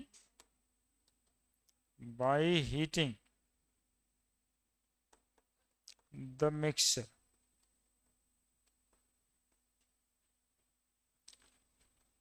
known as super saturated solution, जिसमें जितना सॉल्यूट डिजोल्व किए और नहीं ऐड कर सकते किसी कांस्टेंट टेम्परेचर पे, सैचुरेटेड। जिसमें और ऐड कर सकते किसी कांस्टेंट टेम्परेचर पे, अनसैचुरेटेड। और जिसको गर्म कर करके मोर एंड मोर सॉल्यूट ऐड कर सकते, है ना। अब ये रुकेगा नहीं कहीं पे। अब आप जानिए कि कितना गाढ़ा सॉल्यूशन बनाना है ना। जनरली वो मिठाई बनाने वाले लोग परेशान रहते हैं कि ज्यादा गाढ़ा हो गया, पतला हो गया। अब ये डिपेंड करता है कितना हीट कर रहे हैं आप, कितना चीनी डाल रहे हैं। क्योंकि हीट करिएगा तो फैलते जाएगा, फैलते जाएगा तो और चीनी ऐड करते जाइएगा, ठीक है। अब और कोई टर्म जो आप जानना चाहते हैं, सैचुरेटेड, अनसैचुरेटेड, सुपर सैचुरेटेड, सब हो गया। अब जो है मेजरमेंट ऑफ कंसंट्रेशन, यही जो है सैचुरेटेड है कि अनसैचुरेटेड है कि डाइल्यूट है कि कंसंट्रेटेड है, इसको पता करना फिजिकली, क्योंकि फिजिकल केमिस्ट्री पढ़ रहे हैं हम लोग, तो ये तो क्वांटिटेटिवली हो गया ना कि भाई सोल्यूशन डाइल्यूट है, सोल्यूशन कंसंट्रेटेड है। अब अमाउंट निकालना, इसको कहते हैं measurement of concentration of solution. और इसी में हम लोगों का यहाँ पे थोड़ा मोल कंसेप्ट भी आ जाता है, क्योंकि मोलरिटी, नॉर्मलिटी, मोल फ्रैक्शन, ये सब जानना है।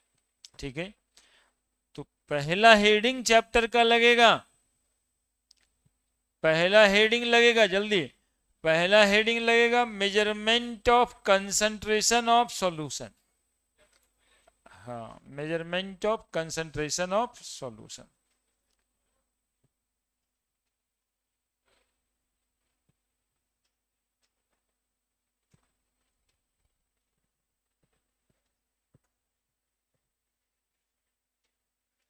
हाँ, लिख देते हैं measurement of concentration of solution, measurement of concentration of solution.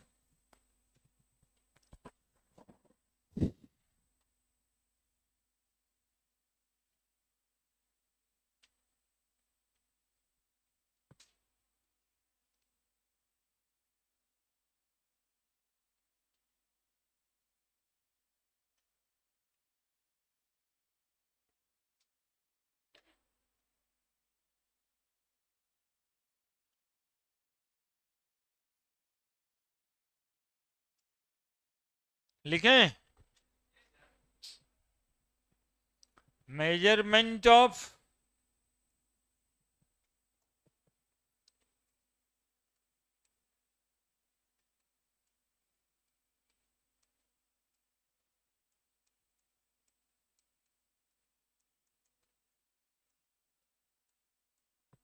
concentration of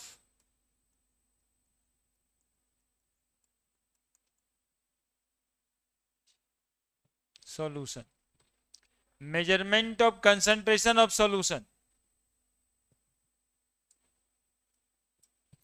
measurement of concentration of solution। इसका पहला टर्म है कंसंट्रेशन में, कहते हैं कि सॉल्यूट सॉल्वेंट का निर्धारण करना सॉल्यूशन के अंदर, सॉल्यूट का अमाउंट कितना, सॉल्वेंट का अमाउंट कितना, इसी बात को कंसंट्रेशन मेजरमेंट कहते हैं। और इसको मेजर आप कर सकते हैं मैथमेटिकली, साथ साथ में केमिस्ट्रिकली। मैथमेटिकली हो सकता है तो केमिस्ट्रिकली काहे नहीं होगा, है ना। जब मोल आ जाएगा तो केमिस्ट्रिकली हो जाएगा, और ऐसे मैथमेटिकली।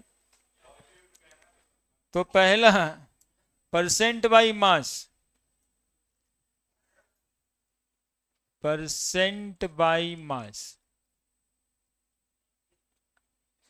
एक नया शब्द का इस्तेमाल हो गया, केमिस्ट्रिकली, केमिकली ना, केमिस्ट्रिकली, पूरा बात।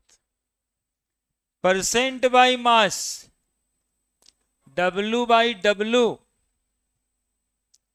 ठीक से लिखना, छोटा W बड़ा W दोनों बराबर कर देगा तो हो जाएगा बबलू। एक छोटा W और एक बड़ा W, ई वाला आई छोटा है ना, छोटका ऐसे लिखाता है बचवा, W का ही कटल रहता है, अब बड़ा जो है ऐसे लिखाता है।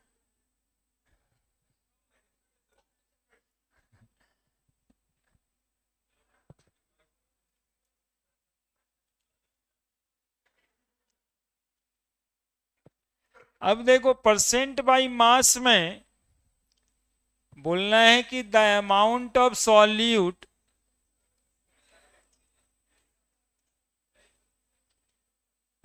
इन ग्राम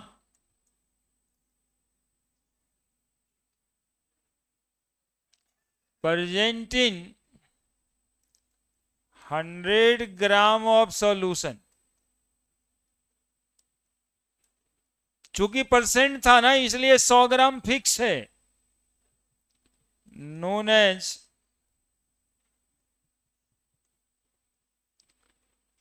percent by mass. The amount of solute in gram, solute का अमाउंट किस चीज में, present in 100 gram of solution, 100 gram solution में। सुनोगे, परसेंट बाई मास याद रखना बिल्कुल आसान है, ऊपर वेट ऑफ सॉल्यूट लिखोगे स्मॉल डब्लू, नीचे वेट ऑफ सॉल्यूशन लिखोगे बड़ा वाला डब्लू, मल्टीप्लाई करोगे 100 से। और याद कुछ नहीं रखना है, ये जो लिखा गया है ना परसेंट बाय मास, इसी में फॉर्मूला है। स्मॉल डब्लू ऊपर, बाई है ही है, बड़ा डब्लू नीचे, और परसेंट का मतलब होता ही है। तो इसमें याद क्या रखना है अलग से, ये सब तो बेकार बात है, ये सब तो बड़ा करने वाला बात है। एक लाइन में बात इतना ही, यदि समझदार है तो बस इतना सा बात है। डब्लू बाई डब्लू गुना 100, छोटका डब्लू वेट ऑफ सॉल्यूट, बड़का W weight of solution into 100।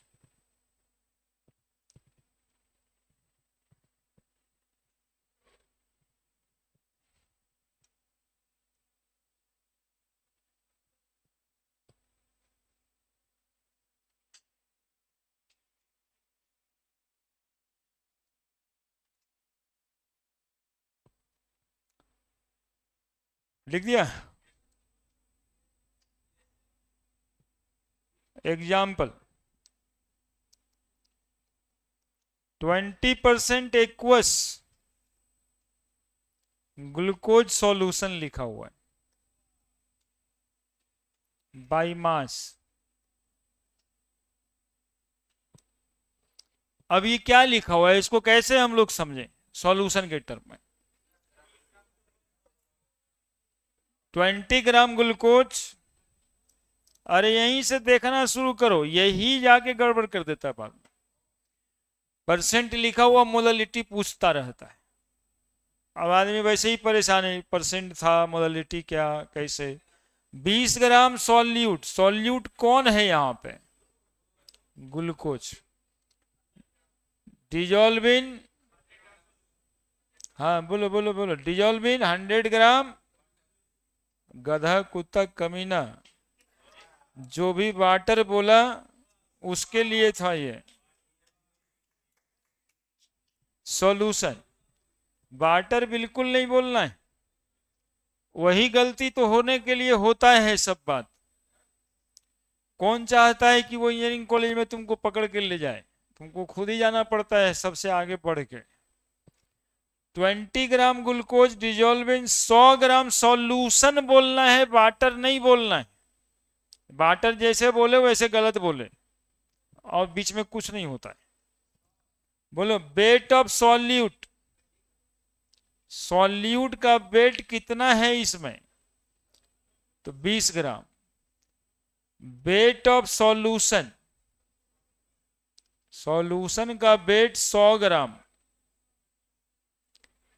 तो वेट ऑफ सॉल्वेंट जो वाटर है, कारण कि एक्वस लिखा हुआ है, तो एक्वस लिखा हुआ है मतलब वाटर ही लिखा हुआ है, और वो है 80 ग्राम।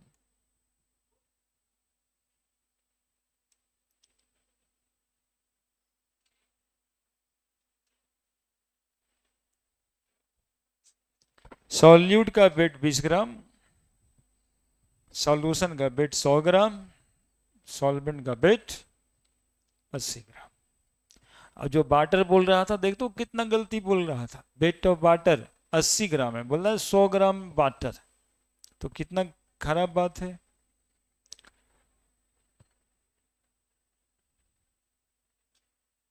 ठीक है,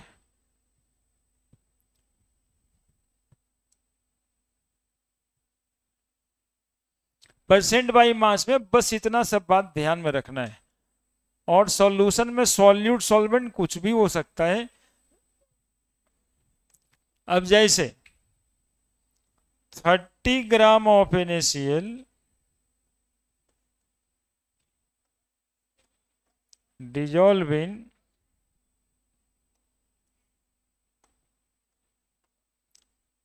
300 gram of water, calculate percent by mass. Of solution, बस एक क्वेश्चन दे दिए। हाँ एकदम साइड में ही रह रहा है। अब ये क्वेश्चन बना दीजिए।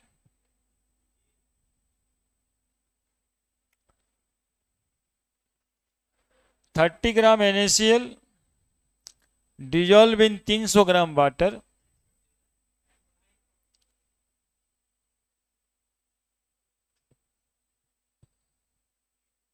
Calculate the percent by mass of solution. लिख दिया ना? नहीं लिखा? यही सब तो तुम लोग करता रहता है, कब कुछ कुछ तो सोचता रहता है। नहीं इतना देर में लिखेंगे कि आप अपने बना दीजिएगा।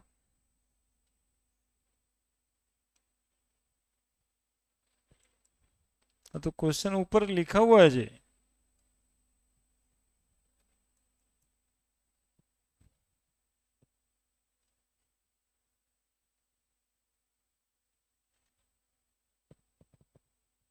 लिख दिया क्वेश्चन।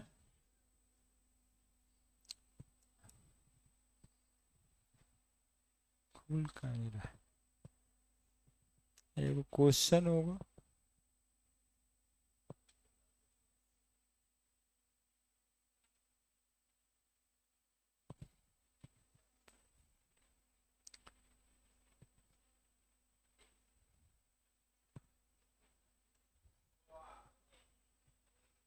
हाँ ना,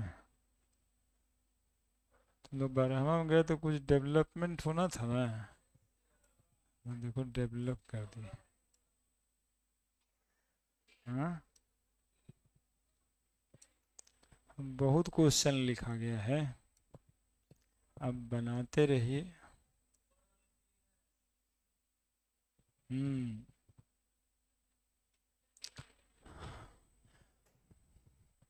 लिखिए उतारिए। दूसरा क्वेश्चन वो बन गया सबसे? नहीं बना क्या? नहीं बना हुआ लगता है। हम बता रहे हैं, वो भी बता देते हैं, अपना उतारिए। ये परसेंट बाई मास पूछ रहा था, परसेंट बाई मास पूछ रहा था। तो सॉल्यूट का वेट बटा weight of solution into 100। Solute कितना ग्राम था? Solution 300 plus 30। यही 300 समझने वाले को तो गलियां रहे तब से। वो 300 ग्राम वाटर लिखा था ना, water is not a solution air. 30 gram solute 300 gram water में डिजोल्व था, तो सॉल्यूशन सब मिला के 330 ग्राम बना। अब इसको आप बना देना 30 बटा 330 गुना 100। तब बचवा बता रहा था एक ठो 9.09% बाई मास। ये आंसर।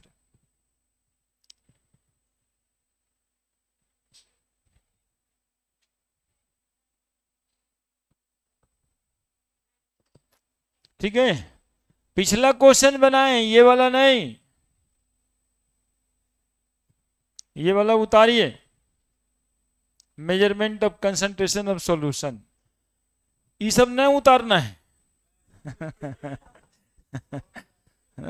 सोच रहे केमिस्ट्री के दम पे आईटी करें, ये उतार रहा है। ये सही लिखा हुआ है, ये गड़बड़ नहीं है।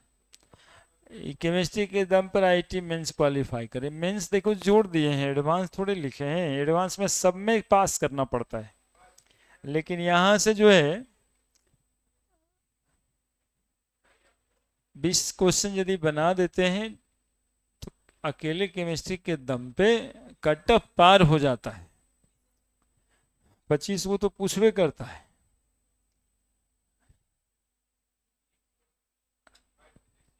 अब देखो समझाना पड़ेगा फिर से, आज बचवा समझने के लिए बेचैन है।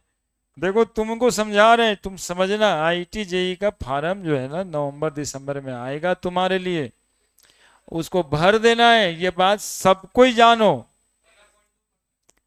हाँ ठीक है। और ये बात ऐसे जानो ना कि 25 क्वेश्चन हर पेपर से रहता है। 25 25 25। फिजिक्स, ऊपर तो फिजिक्स से न लिखाता है, देख तो लिखाता है पीसीबी चाहे पीसीएम, थोड़े सीपीएम लिखाता है, तो वो तो ऊपर है ये। अब ये इंपॉर्टेंट है कि आपका क्या है। अब ये 25 क्वेश्चन जो आता है गुना 4 कर दीजिए। ये क्वेश्चन लिखें 25 क्वेश्चन गुना 4 कितना नंबर हुआ? 100। 25 क्वेश्चन गुना 4 कितना नंबर हुआ? 100। 25 क्वेश्चन गुना 4 मतलब 100।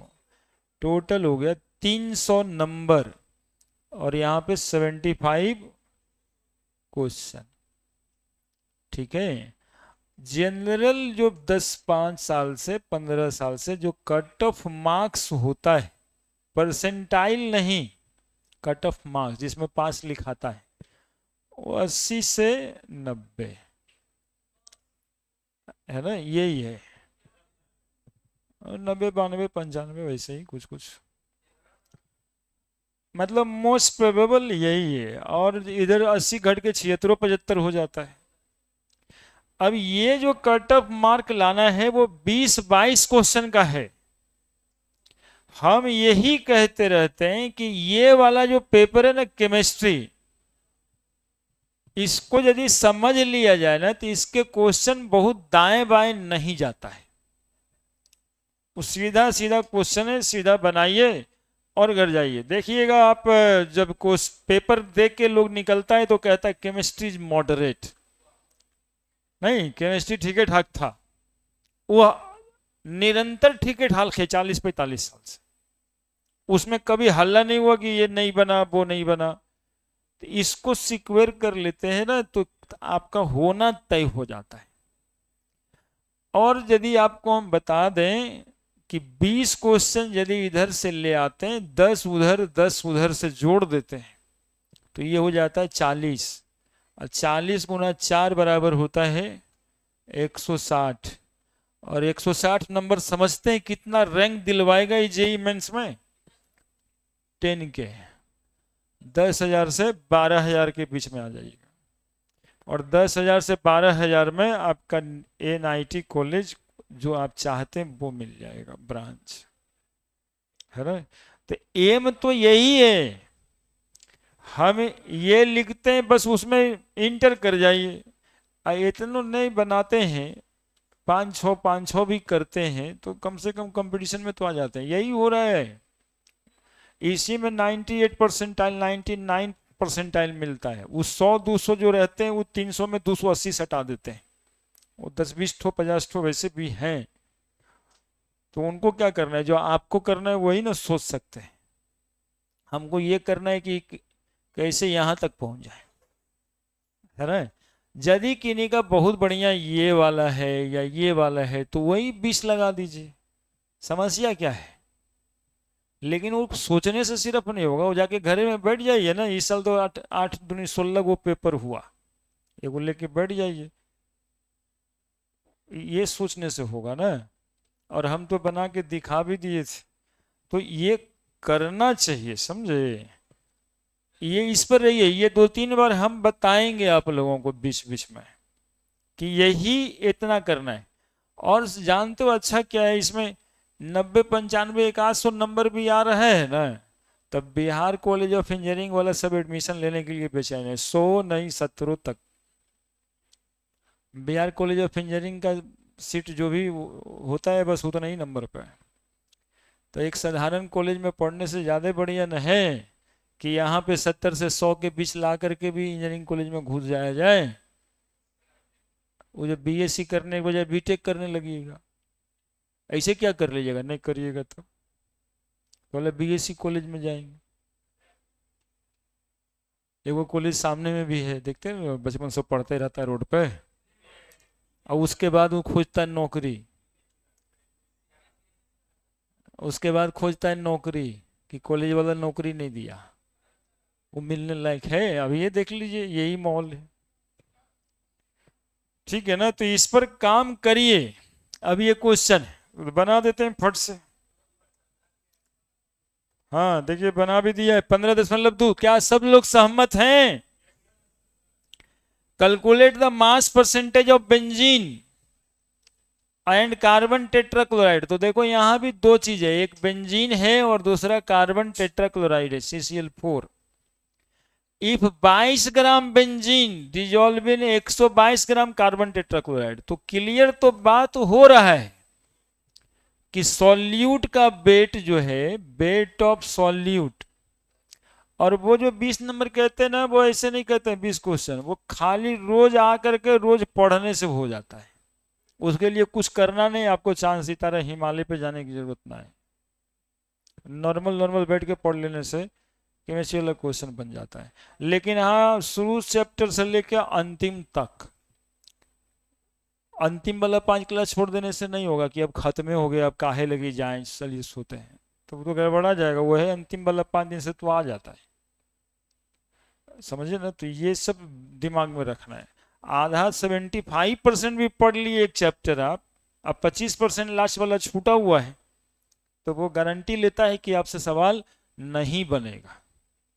हर चैप्टर में वैसे किए हुए, मतलब हम अपने तजुर्बा से बोल रहे हैं। तो लास्ट वाला 25% लगा देता है अगला में, ताकि आपसे वो बने नहीं, देख लेता पूरा चैप्टर पढ़े हैं कि नहीं पढ़े। सॉल्यूट का वेट W कै gram? 22 gram. Weight of solvent CCl4 solvent के रूप में लिखिएगा कि सॉल्यूशनल लिख दीजिएगा? सॉल्वेंट 122 ग्राम, W नहीं, ये W नहीं। अब बताइए वेट ऑफ सॉल्यूशन कितना आया? वेट ऑफ सॉल्यूशन 144 ग्राम। अब परसेंट बाई मास निकाल दीजिए। W 22 gram by 144 multiplied by 100, कितना आ रहा है बताइए? हाँ 15.28%। ये इतना आसान सा सवाल।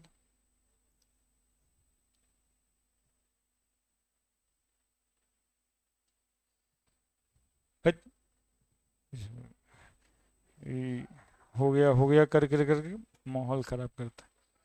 एक सवाल और बना लोगे तो तुम्हारा ही समय बचा हुआ है। अब ये सब कैसे जानने लगे आपकी बारिश हो रहा है, ये हो रहा है, वो हो रहा है? अरे बंद करो उसको।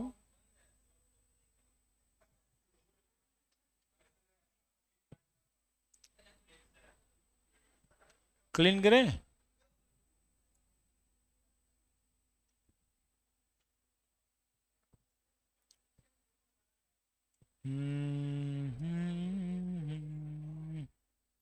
एक सवाल और होगा। अब देखिए ऐसे सवाल में ये पता नहीं, अभी जरूरत नहीं है, लेकिन सवाल को देखिए क्या पूछता है। Mole fraction of benzene 30% by mass in CCl4।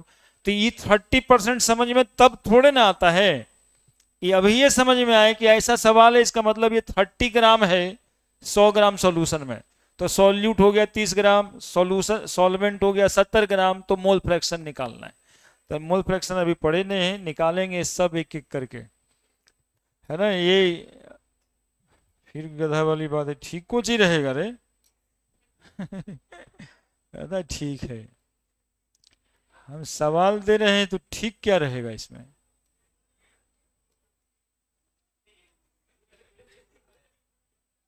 अब पानी पड़ रहा है तो और पढ़ना चाहिए, तो कहाँ जाइएगा? चलिए ये सवाल देखिए, लिखिए इसको।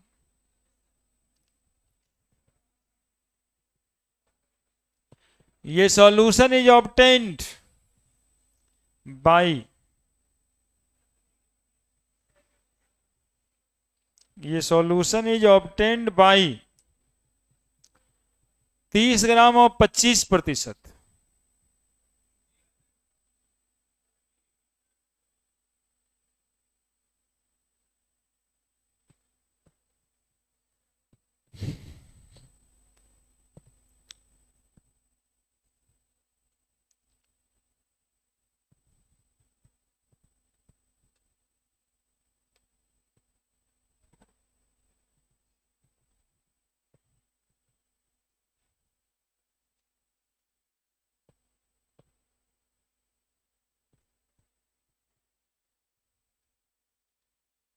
सवाल लिखिए। एनसीईआरटी के एक्सरसाइज का ही क्वेश्चन है।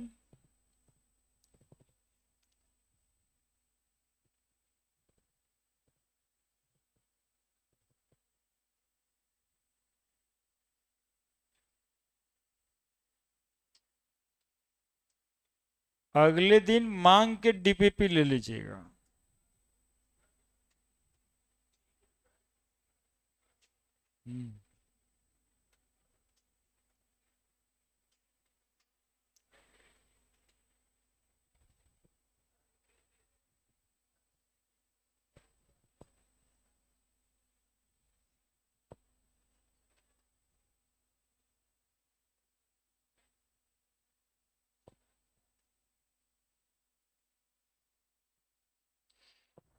बस पढ़ना उतना ही था।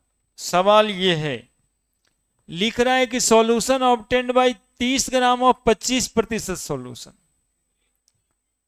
300 ग्राम है ना, और 400 gram of 40% solution by mass, calculate the mass percentage of resulting solution.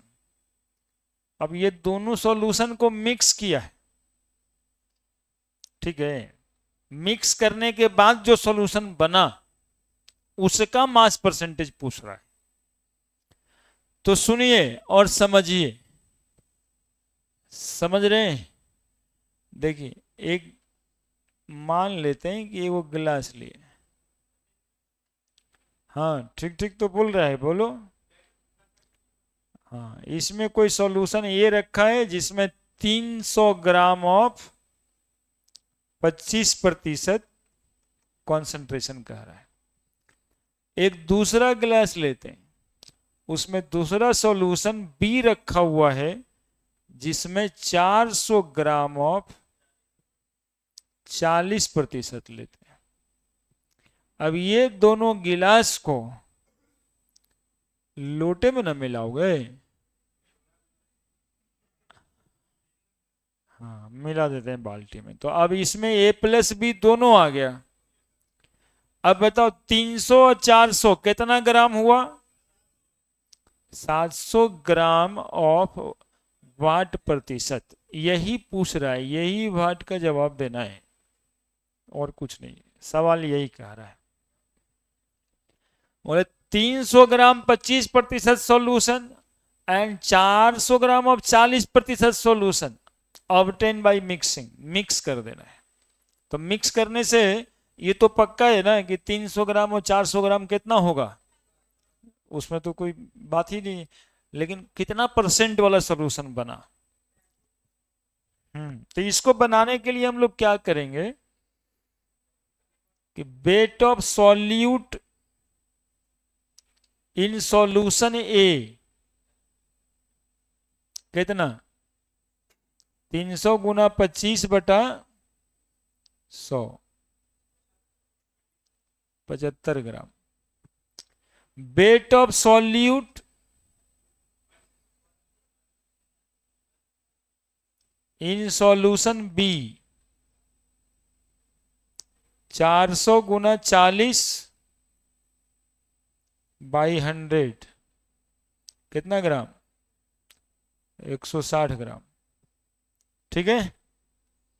Total amount of solute,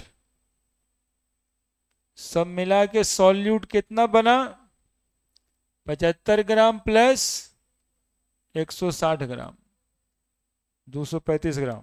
दिखाई दे रहा है 160 यहां पे। और टोटल अमाउंट सॉल्यूशन का, टोटल अमाउंट ऑफ सॉल्यूशन तो 700 ग्राम। तो percent by mass is equal to 235 gram solute by 700 gram solution गुना 100 है ना। 7 2 5 7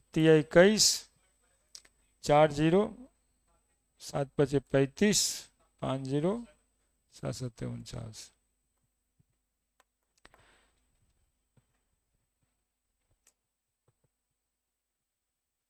ये परसेंट बाई मास के क्वेश्चन है। क्वेश्चंस खूब बनाइए, और ऐसा लगेगा यदि घर पे जा करके कि सर जो आज पढ़ाए हैं उसमें कुछ पढ़ने जैसा तो है नहीं, सब तो समझा ही दिए थे, समझ आ ही गया था, फिर भी ऐसा सोच के कॉपी नहीं पलटिए, ऐसा मत कीजिए। यदि सर सब पढ़ाए, सब समझ में आ ही गया, तो एक बार ना अपने से लिख दीजिए, और ये प्रैक्टिस रोज कीजिएगा ना, रोज कीजिएगा, जितना समझ में आया उतना लिख दीजिए कि अच्छा ये पढ़ाए थे, ये पढ़ाए थे। ये एक पढ़ने का तरीका होगा, और ये करिए। यही नहीं करने से क्या होता है कि कुछ जब भारी बात पढ़ाने लगेंगे तो यहों ने बुझाया, वहों ने रिवीजन किए, अच्छा देखल जाएगा, आज तो हो गया। ये समस्या है, रोज का रोज करिएगा, ठीक रहिएगा। चलिए, थैंक यू।